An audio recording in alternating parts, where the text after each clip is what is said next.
Hi, kiddos. All right. So I hope you have all got your four crucial things that we had thought about, right? Our settings, our characters, our events, and the philosophy or the moral that you want to put in your story. So today we are going to move ahead and we are going to actually make sure that we hold our readers, okay? Make sure that it becomes interesting for them. They are not able to put the book down. Okay.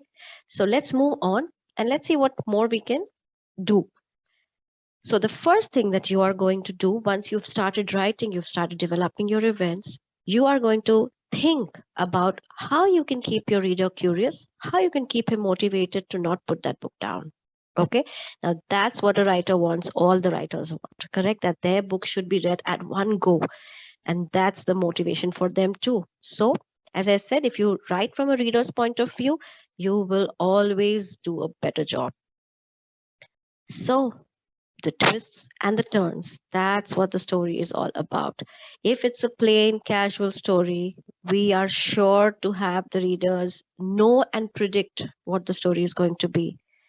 So we are going to bring the twist and turns so that they wait for the unexpected. Okay, they have to make sure they think how it's going to develop and whether there's going to be you know an urgency or there's going to be a casual approach to your story. All depends on how you write it and take it ahead. So we will discuss a few things that we can do to make sure that the story is good. As I said, you must always write as if you were a reader.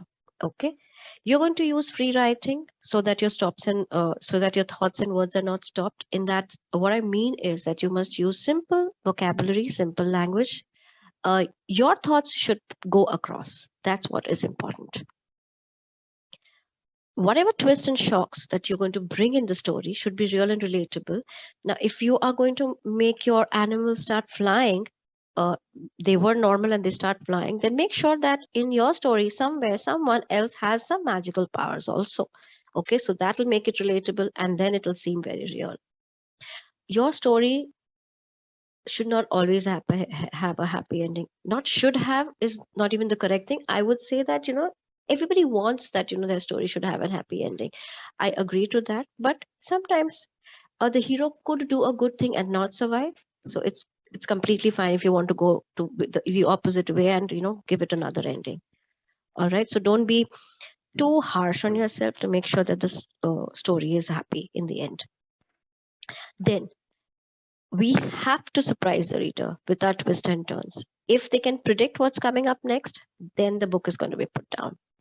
As I said, when we provide the twist, it is a surprise for the reader. Make sure your protagonist goes through a lot of ups and downs, Uh, don't make things easy for your protagonist. The more you make it difficult, the more the people want to know how he's going to achieve it. All right? Make sure you get the unexpected.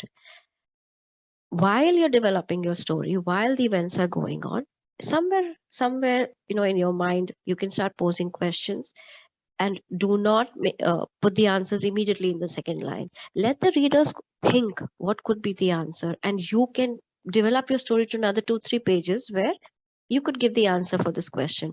Now that answer, whether it's same as the readers or no, they will surely want to know and they will want to reach the answer. So yeah, again, the book reading continues. Okay, you are going to, how would you get the surprise? So if a person is really good, suddenly he starts behaving bad, or if somebody is a hero, starts becoming a villain. So you could make your story have such twists and turns also. Okay, when we are reading, make sure you get the emotional responses from your readers. Encourage that, because that's when they start relating to your book, and that's when they will want to recommend your book to the others. Also, the story pace should keep changing now and then, in the sense, if you're going to keep the same pace, the reader at a point will probably just get a little bored. We don't want that to happen, so keep the pace up and down. Sometimes make it urgent, sometimes make it casual, sometimes delay it. So just keep the pace up and down. Okay, now I have given you a lot of things how we could, bring about changes in our story events and make sure that our readers are with us.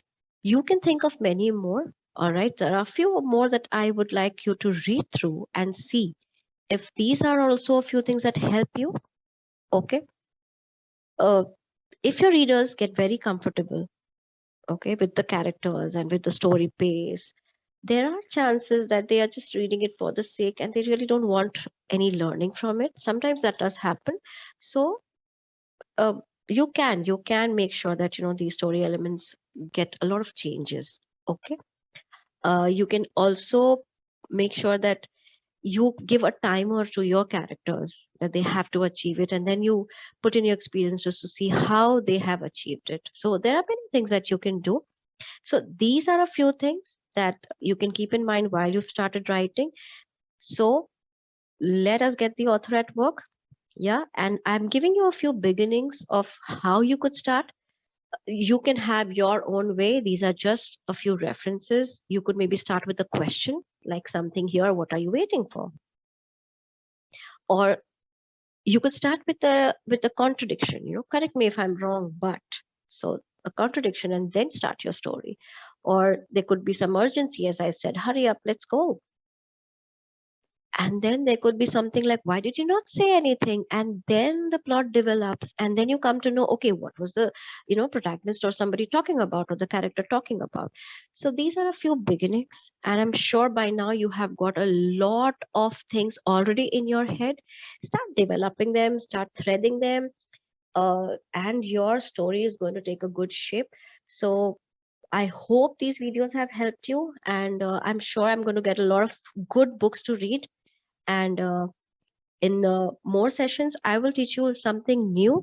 Okay, and I'll talk about something new. Till then, thank you, and see you again. Bye.